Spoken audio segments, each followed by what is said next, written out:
never thought a single sentence, 6 tiny words spoken in a language they thought I didn't understand, could crack something inside me so violently. But that night, standing in my aunt's glittering dining room with a glass of sparkling cider in my hand and a polite smile plastered on my face, I heard it. I heard every syllable, every cruel vowel, every careless laugh, and it changed everything. To most people, I'm Emma. Quiet, polite, well-mannered, a little introverted. The granddaughter who listens more than she speaks. The niece who nods and agrees. The cousin who blends into the wallpaper because she doesn't have the sparkling personality or dramatic flair the rest of my family seems to inhale like oxygen. They think they know me, but the truth? They've never known a single thing about me. Even though I'm 25, even though I've built a life on my own, even though I've had to pry confidence out of the jaws of every childhood insult, they still treat me like the shy, awkward girl who used to stumble over her words. What they don't know, I don't stumble anymore. Not over my words, not over theirs. And I definitely don't stumble in French, or Italian, or Spanish, or German, or Mandarin, or Portuguese. 6 languages, 6 entire worlds living under my skin. My family knows about exactly none of them. Because when people underestimate you long enough, you learn to make silence your armor. You learn to listen, study, observe. And when the time is right, you learn to let the truth erupt. But that night, the night of my grandmother's birthday dinner, I didn't erupt. Not yet. I broke quietly first. The evening began the way it always did. My family laughing loudly, clinking glasses, complimenting themselves on their own brilliance. My aunt's dining room glowed with golden lights and crystal dishes. My cousins wore designer dresses and fake smiles. My father boasted about his latest business deal. My mother nodded politely at everything he said. And my grandmother, sweet, gentle, oblivious, sat at the head of the table, smiling as if nothing in the world could ever be cruel. We were halfway through appetizers when my aunt's daughters swept in late, dramatic as always, their high heels clicking like they were walking a runway. Camille and Sophie, the golden girls, the ones who always made snide comments in the sweetest tones, the ones who always complained that I never tried hard enough to fit in, the ones who believed intelligence only counted if it showed up on a resume written in English. They kissed everyone on the cheek, then paused when they reached me. "Oh, Emma," Camille said, smiling at my outfit. "That's cute." Cute? The death sentence of compliments. I smiled anyway. I'd learned to smile through much worse. We took our seats. Conversation swirled around me. Laughter, clinking forks, a violin playlist humming softly in the background. I kept my eyes on my plate, trying to enjoy the evening for Grandma's sake. She loved these gatherings. I didn't want her night tainted. But then, as dessert plates were set down and people loosened their belts and sipped champagne, Camille leaned towards Sophie, lowered her voice, and said something that punched the air out of my lungs. "Regarde-la ce soir. On dirait un cochon." Look at her tonight. She looks like a pig. Sophie snorted, an actual snort, before whispering back, "Oui, vraiment. Elle aurait dû rester chez elle." Yeah, really. She should have stayed home. Both giggled, clinking their glasses. My fork froze mid-air. They said it in French because their mother took them to Paris for a summer when they were 14, and they somehow decided the language belonged only to them because they assumed no one else in the family had ever bothered to learn a word. Because they believed no one could possibly understand them. Except I did. Every syllable slid into my ears with perfect clarity. I'd spent years studying languages in quiet corners of libraries, practicing until my tongue shaped foreign vowels like they were native. I learned because I loved it, but also because languages made me feel powerful in ways confidence never had. But in that moment, hearing their mockery, something inside me cracked open. Not the old familiar hurt, not the sting I'd carried since childhood when my own uncle once said I had the personality of cardboard. This was different. This time, I didn't shrink. I didn't pretend I didn't hear it. I didn't laugh to blend in. I just froze and listened. Because they kept going. Elle mange tellement, Camille murmured. She eats so much. Et cette robe, Sophie whispered. On dirait qu'elle l'a trouvée dans une poubelle. That dress looks like she pulled it out of a trash bin. My throat tightened, but I didn't blink. Their cruelty washed over me like cold water, familiar and numbing. But underneath the numbness, something hot brewed. A slow, rising burn. Not shame, not hurt. Anger. Silent, patient anger, the kind that waits for the perfect moment to speak. My grandmother leaned over gently and asked, "Emma, sweetheart, are you enjoying the cake?" I turned to her and smiled, genuinely. "It's delicious, Grandma. Happy birthday." "I'm so glad you're here. You always bring such peace." Peace. If only she knew. Across the table, my cousins had moved on from mocking me to mocking someone else's outfit, their giggles bubbling like poisoned champagne. My mother glanced at me occasionally, concern flickering in her eyes. She knew me better than most, but even she didn't know what I was capable of now.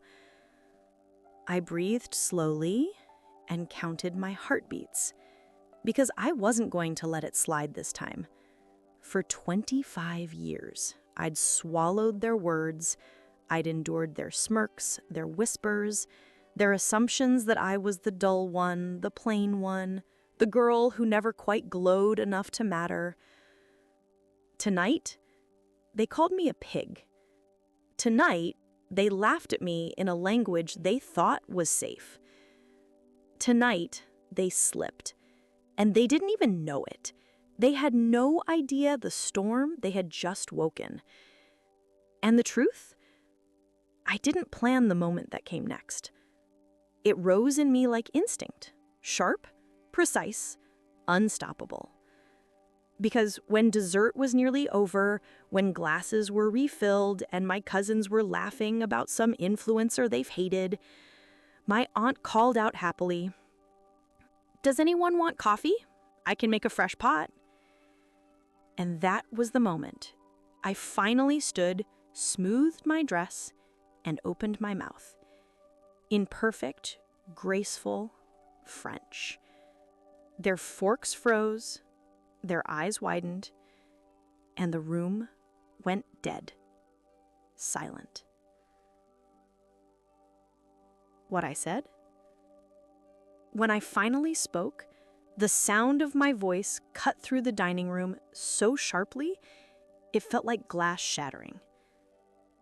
Except it wasn't the tone. It was the language.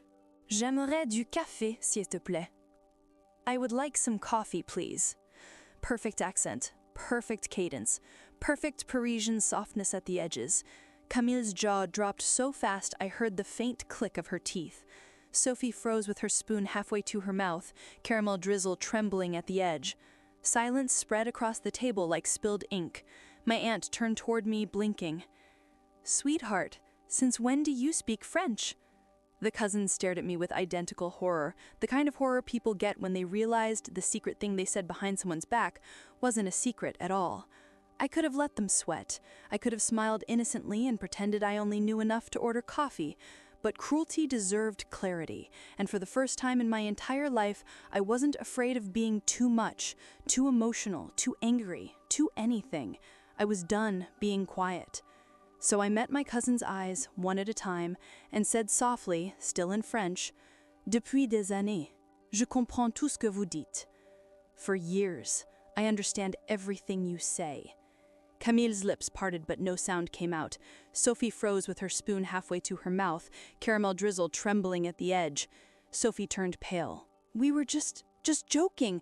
"That wasn't a joke." My voice didn't crack. Not this time. It wasn't the first time. It was just the first time you got caught. My father looked between us, confused and angry.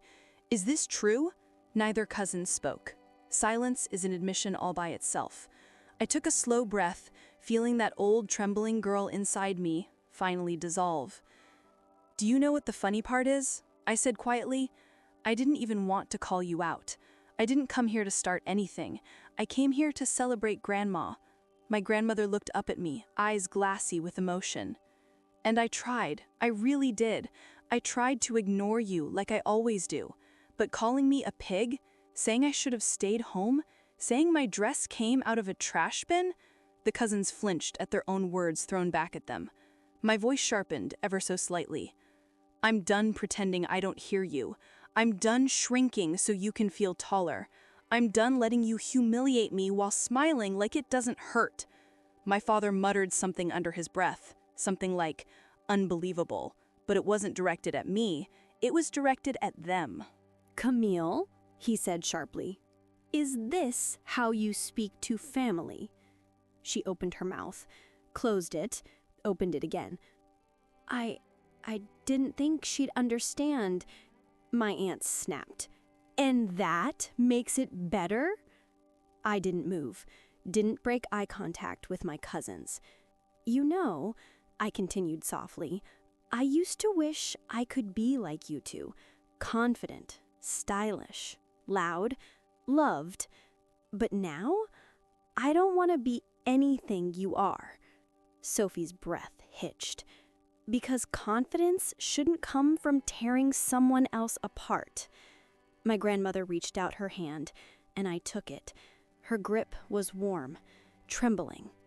"I'm proud of you, darling," she whispered. That nearly undid me, but I held it together. Then something unexpected happened. Something I truly didn't see coming. My father stood. Not with anger, not with the usual frustration he reserved for any emotional scenes, but with a tight jaw and a storm in his eyes. He faced my cousins, his nieces, with a glare I had never seen him use on anyone but me. "You owe her an apology, right now." The cousins froze like deer in headlights. Camille swallowed. "Uncle Marcus, we didn't—" "Yes, you did.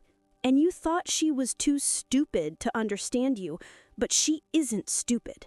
She's multilingual, accomplished, and more mature than the two of you put together." My heart stopped. My father had never spoken about me like that. Not once.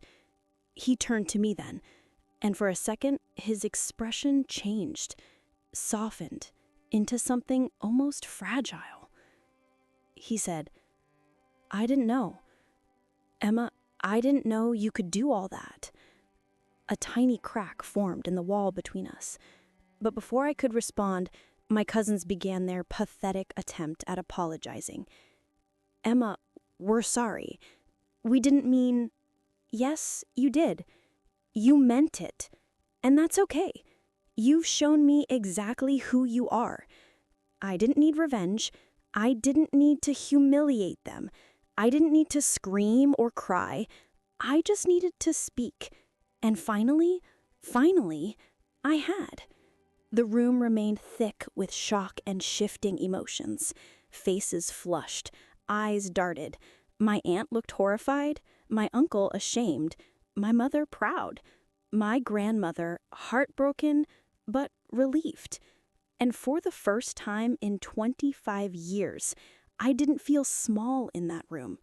I felt seen. But the night wasn't over, not even close, because when I sat back down, my phone buzzed with a message I wasn't expecting, one that would turn the situation from a confrontation into a reckoning. Before I reveal that twist, a quick reminder for anyone who loves emotional, dramatic stories with jaw-dropping twists: subscribe to Scarlight Stories. Trust me, you don't want to miss what comes next. And now, the message that changed everything began with 3 words. We need to talk. The sender? Not who you think. The message glowed on my screen like a warning flare. We need to talk. 3 harmless words. Except the sender was the last person I expected. My brother. Ethan. The golden child. The charming one. The one who could do no wrong. The one my parents praised even when he breathed too loudly. We lived in different cities and barely spoke outside of birthdays and obligatory family gatherings. Not because I disliked him. I didn't.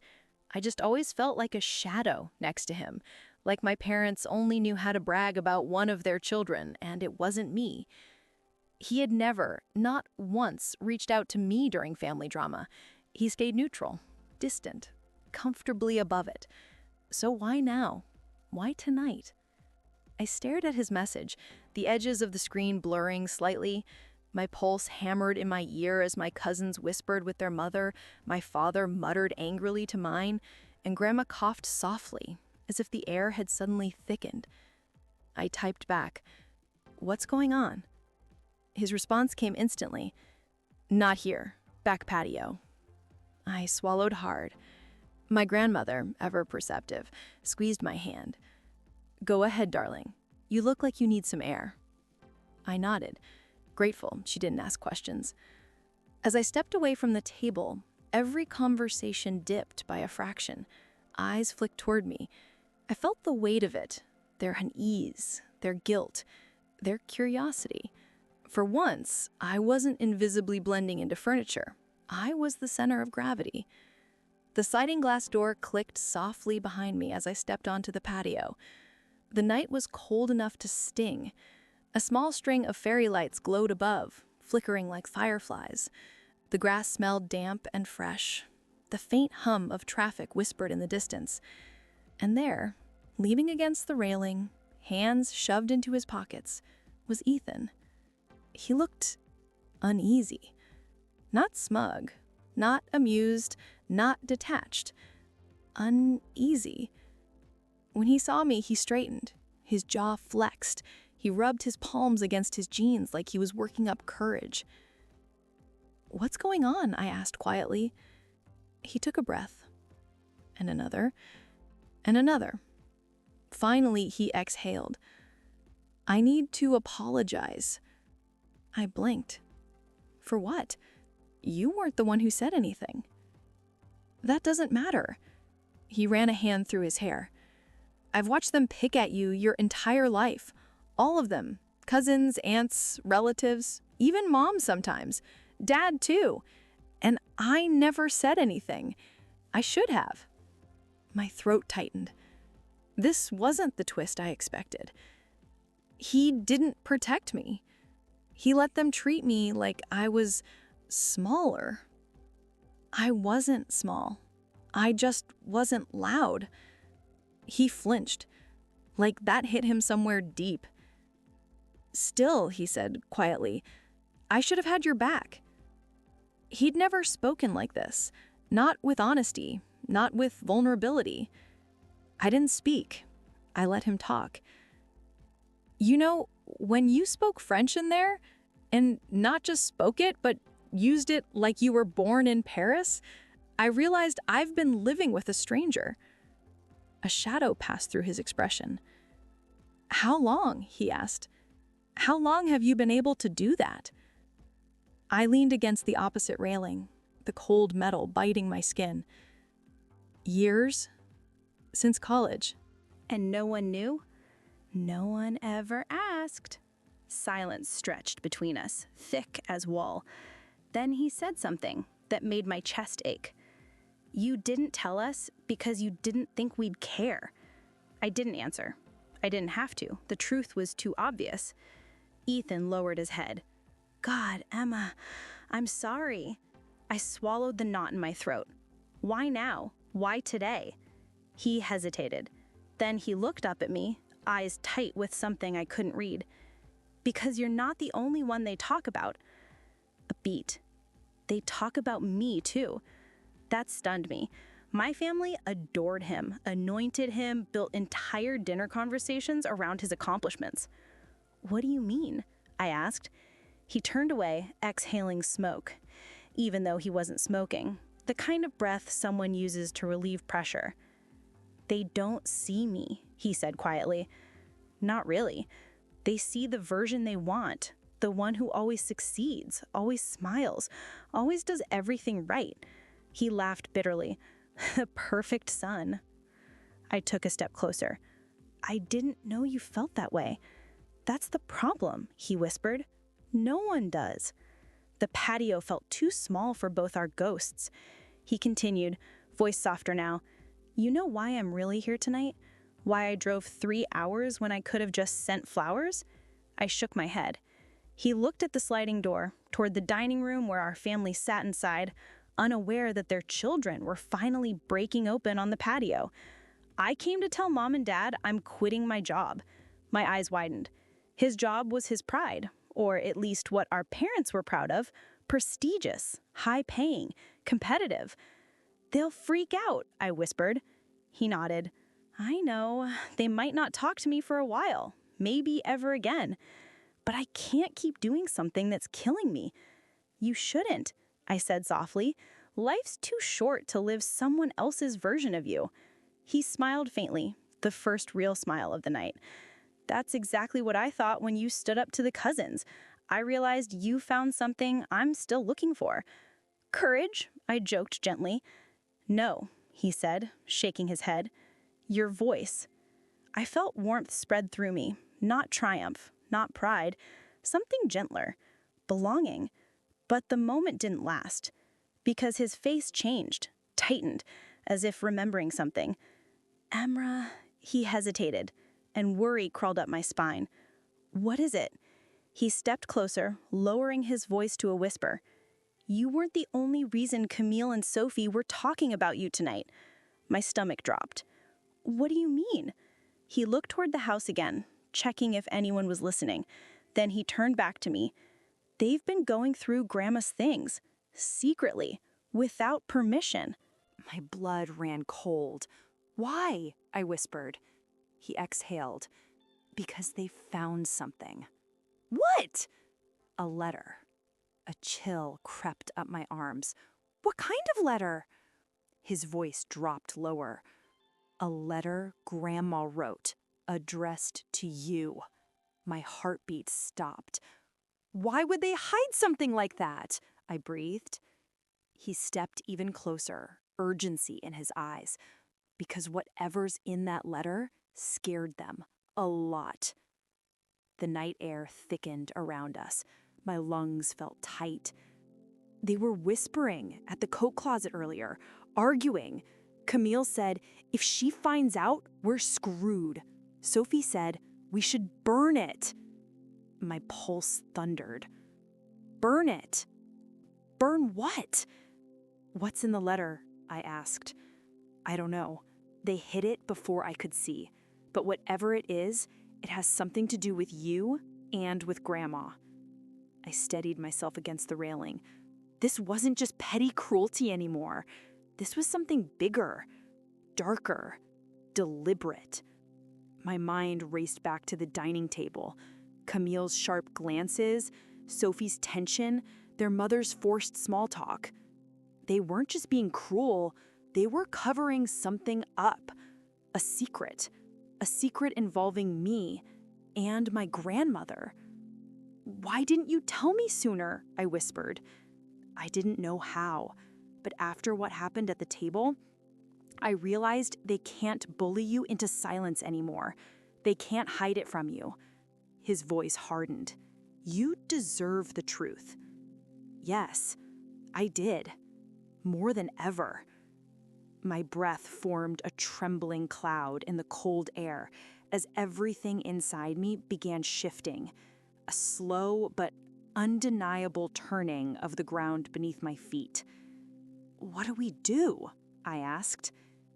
Ethan stepped forward and placed a hand on my shoulder, a gesture so rare between us that it startled me. "We get the letter," he said, "whatever it takes." My heart hammered. "Tonight?" "Tonight." Just then, the sliding glass door opened with a soft, hesitant sound. My mother stepped outside. Her face was pale. Her eyes were glistening. "Emma," she said quietly, "your grandmother wants to speak with you." My chest tightened. "Is she okay?" "She's fine, but," she said she has something to tell you, something she should have told you a long time ago." My breath caught. Ethan and I exchanged a look, sharp, electric, terrified. The letter. The secret. The thing Camille and Sophie were trying to hide. It wasn't just a message. It was a truth big enough that my grandmother felt the need to confess it tonight, right now, before anyone else could interfere. My mother stepped aside, holding the door open. "Come inside," she whispered. "She's waiting." The patio lights flickered behind me as I walked toward the doorway. My heart pounded with every step, because I suddenly understood something. This wasn't just about insults at a dinner table. This wasn't just about cousins who hated me. This wasn't even about speaking 6 languages. This went deeper, further back, into a history no one had ever told me, into a part of my family that had been locked away, into a secret they tried to bury, a secret written in a letter with my name on it. And now it was time to find out why. What my grandmother told me changed the entire story of my life. I stepped back into the dining room as if crossing into another world. The noise dimmed instantly. Laughter faded, whispers halted, forks paused halfway to lips. Everyone sensed something shifting. Even the air felt tighter, heavier, as though the walls themselves were bracing for impact. My grandmother sat at the head of the table, her hands folded neatly in her lap. Her delicate gold earrings, the ones she wore only on special occasions, swayed gently as she turned her head toward me. Her eyes, soft, but clouded with a kind of quiet urgency, met mine. "Come here, sweetheart," she murmured. My mother gave my arm a small squeeze before stepping back, letting me move forward alone. I knelt beside Grandma's chair. She reached out, brushing a strand of hair from my cheek the way she used to when I was little and shyly hiding behind her skirts.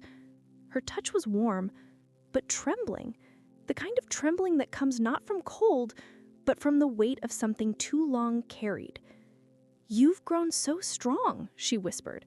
"Tonight showed me that." I swallowed, unsure where this was going. "Mom said you wanted to tell me something." She nodded, her breath catching slightly. "Yes, something I should have told you years ago." My pulse quickened. Behind me, I could feel eyes drilling into my back. Camille and Sophie stiff with dread, my father tense and alert, Ethan frozen near the doorway. Grandma looked up. "Can you give us a moment?" Mom instantly nodded, but my father stepped forward. "Mom, if this concerns our daughter—" "It does," she said gently. "But it concerns her first, Marcus. Let her hear it alone." My father hesitated, jaw tight, before stepping back. Mom guided him away with a firm hand. When it was just the two of us, Grandma clasped my hands in hers. "Emma, the letter they hid from you is mine." My breath hitched. "I wrote it 5 years ago. I wrote it for you because I knew I knew our family would fail you in ways they didn't even realize. My heart twisted painfully. Why me? She smiled sadly. Because you're like me. I frowned. What do you mean? Her fingers tightened around mine. Do you know why your cousins envy you? Truly envy you? I blinked. Envy me? They make fun of me. Yes, she said softly. Mockery is often a disguise for fear. People fear what they don't understand, and they especially fear what they cannot become. The words sank into me slowly, like warm water tracing cold skin. Your gift, she whispered, the way you listen, the way you see, the way you learn languages as if you lived past lives in each of them. That is not ordinary, Emma. It never was. My throat tightened. Grandma, what are you talking about? She inhaled shakily. I grew up speaking 6 languages too. I jerked slightly, stunned. She smiled, eyes glistening. You didn't know because I stopped using them. Your grandfather never approved. He thought it made me too foreign, too complicated, too different. So I buried that part of myself to keep the peace. A tear slipped down her cheek. And watching you these past years, so bright, so capable, so full of the very fire I once had, I recognized it instantly. I recognized myself in you. My breath caught. I was quietly shaking. That letter, she said, voice cracking, was for you to read after I'm gone. I wanted you to know that brilliance runs in your blood, that your mind is not strange or inconvenient, that your strength is inherited, that you are not alone. Grandma, I whispered, overwhelmed, but her eyes darkened with something deeper, something heavier. She murmured, That's not the only reason. I stiffened. What else? She released a long, trembling breath. There's a part of our family history I kept hidden because I thought it would hurt you. But now, after seeing the cruelty you endured tonight, I realize silence only protects those who don't deserve protection. My heart pounded hard enough to ache. She leaned close, her voice barely above a whisper. You were never meant to be raised the way you were, Emma. I froze. What does that mean? Her next words shattered something inside me. Your father was not supposed to raise you alone. Your mother wasn't either. They weren't ready. They agreed to let me raise you, fully, legally, permanently. I signed the papers. We all agreed. I stared, numb, unable to speak. But the night before it was finalized, she whispered, your aunt, Camille and Sophie's mother, convinced your father to tear up the documents. She told him if he let me raise you, he'd look weak. She said people would think something was wrong with you, that you'd be judged, that he'd be judged. My blood turned to ice. That is why she despises you, Emma. Not because of who you are, but because she knows who you were meant to be. I shook my head slowly, voice cracking. I don't understand. Grandma cupped my face gently. You were meant to be mine. I was meant to be your guardian, not your babysitter, not your weekend comfort. I loved you so fiercely even then that your father panicked. He feared losing you. He feared judgment from his siblings. And so he made a terrible decision. Tears blurred my vision.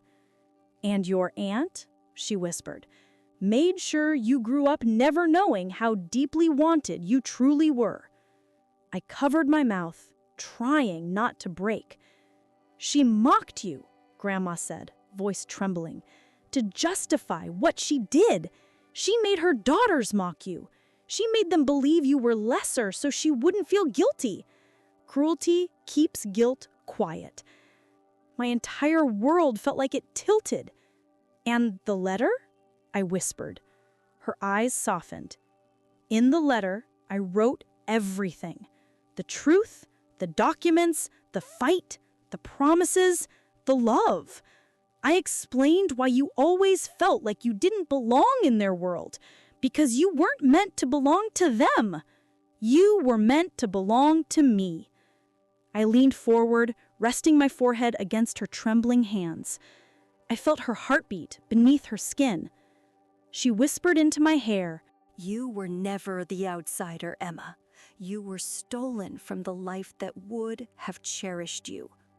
Tears spilled down my cheeks. Then Grandma's voice lowered into something fierce, quiet, but burning. They hid that letter because it exposes them. It exposes what they stole. And they are terrified of the day you learn everything. A slow, steady anger simmered in my chest. Not the hot, shaking kind, the cold, razor-edged kind. The kind that forms when a lifetime of confusion finally makes sense. I rose slowly, brushing my tears away. My grandmother watched me with a small, sad smile, yet pride glimmered beneath it. "Are you ready?" she asked. "For what?" I whispered. "To reclaim what was meant to be yours?" I straightened, breathing in deeply. "Yes." She nodded once, as if she'd known my answer before I spoke it. "Then go," she said. "Get the letter." I turned toward the doorway, toward the cousins who stole it, the aunt who hid it, and the truth written in ink waiting to explode through the family like a storm.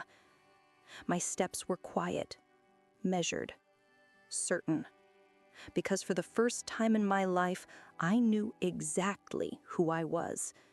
And in part 5, I finally confront the ones who tried to silence me and revealed the truth they tried to bury. I walked toward the living room with a calmness that didn't feel entirely human. It felt inherited, ancient, as if every step carried the weight of every woman in my bloodline who had ever been silenced, underestimated, or pushed into corners too small for their brilliance. My grandmother's truth pulsed inside me like a second heartbeat. I wasn't the outsider. I wasn't the weak one. I wasn't the girl who never fit their mold. I was the girl who was never meant to live in it. The door to the hallway was half open. Camille and Sophie were inside, their voices sharp, frantic whispers slicing through the quiet house. "You said you hid it," Camille hissed. "I did. She wasn't supposed to find out anything tonight." "Well, now she knows French. What else does she know?" I stepped inside. They froze instantly. Sophie's face drained of color. Camille's lips parted, but no sound came out. Her mother, who stood beside the dresser, fumbled to shut the drawer she had been rifling through. I glanced at all 3 of them.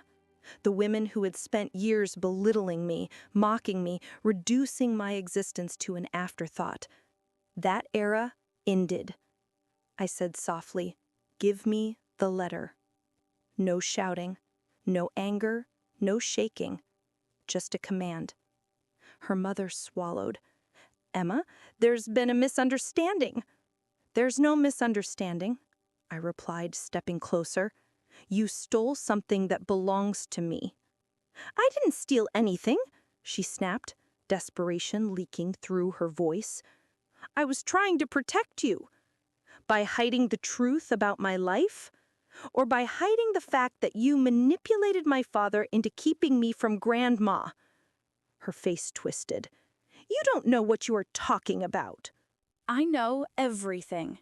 My voice didn't waver. "Grandma told me." The room thickened with panic.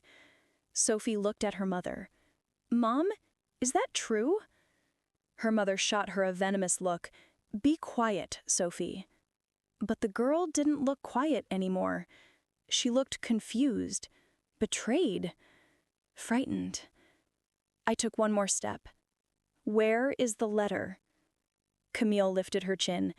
"You can't prove anything." I met her eyes steadily. You're right.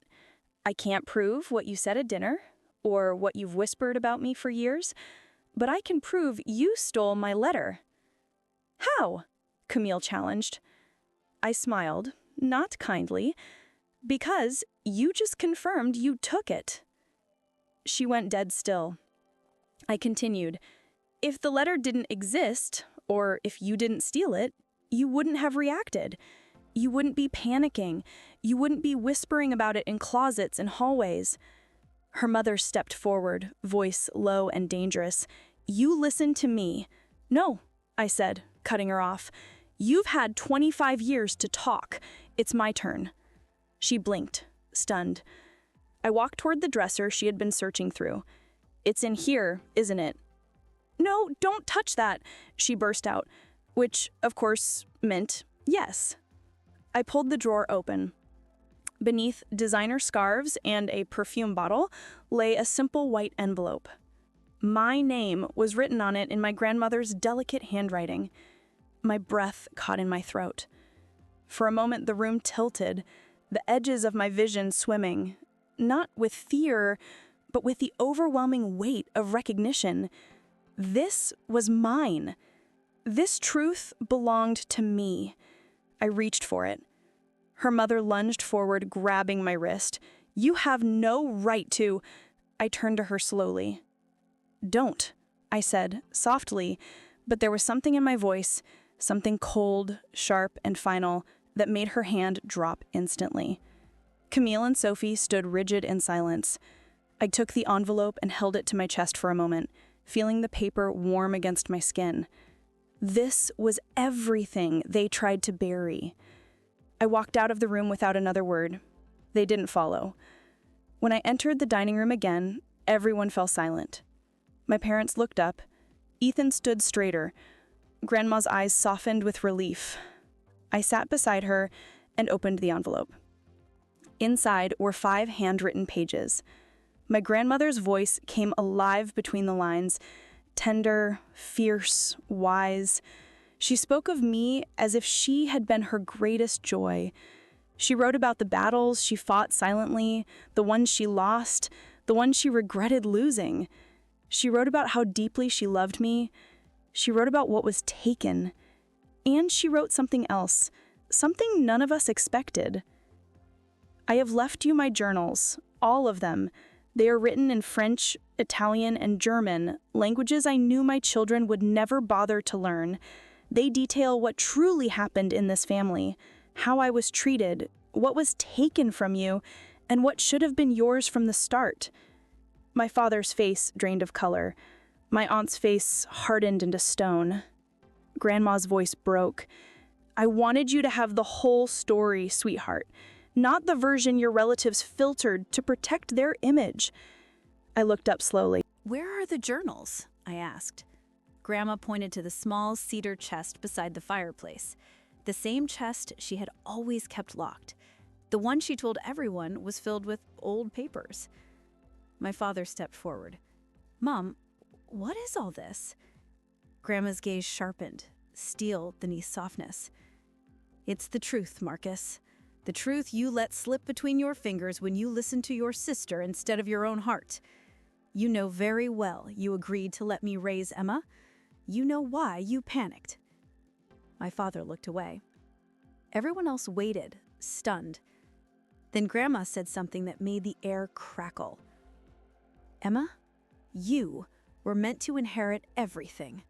My journals, my story, my language, my home, my name, everything. My breath caught. Grandma, what? She nodded slowly. I left it all to you in my will. Every last thing. That hit the room like an earthquake. My aunt lunged forward. What? No, absolutely not. You can't. I can, and I did. Her voice hardened. You've spent years tearing down the girl who should have been raised under my roof. You hurt her to justify your own guilt, but you won't hurt her again. My aunt trembled with rage. Camille and Sophie stared at the table, suddenly very small. My grandmother turned to me. "Stand up, darling." I did. She took my hand. "Look at your family," she said softly. I did, one face at a time. My father, ashamed. My mother, quietly crying. My brother, proud. My aunt, furious.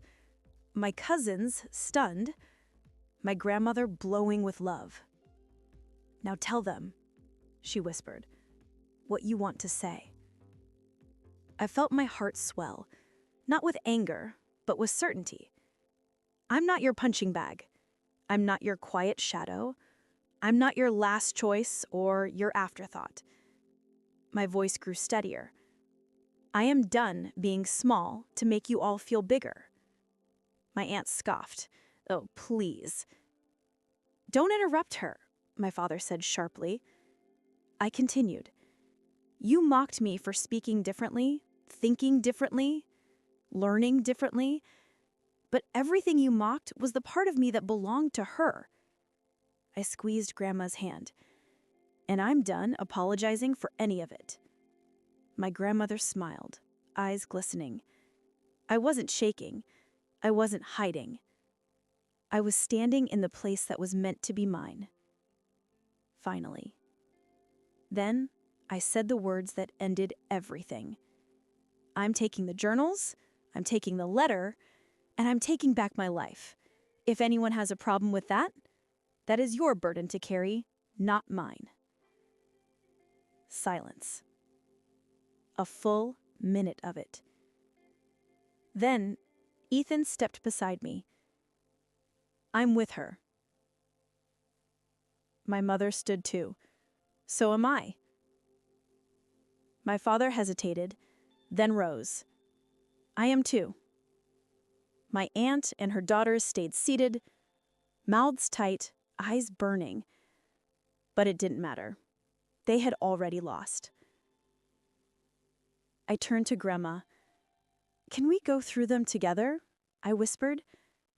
"The journals?" She brushed a tear from my cheek. "I've been waiting years for you to ask."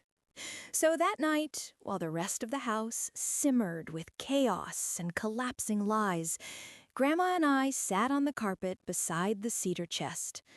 We opened the journals one by one. She translated the moments she had written in other languages, stories of her childhood, her courage, her broken heart, her regrets, her triumphs. And somewhere between the second and third journal, she fell asleep beside me, her head resting gently against my shoulder. I didn't wake her. I just sat there, watching her breathe, finally feeling what I had always longed for. Home. Not a place, not a house, not a family name. A connection, a truth, a love that finally had room to breathe. And for the first time in my entire life, I knew exactly who I was meant to be. If you loved this story, make sure to subscribe to Scarlight Stories on YouTube, where you'll find more emotional, dramatic stories with twists that hit harder than real life. You're not going to want to miss the next one.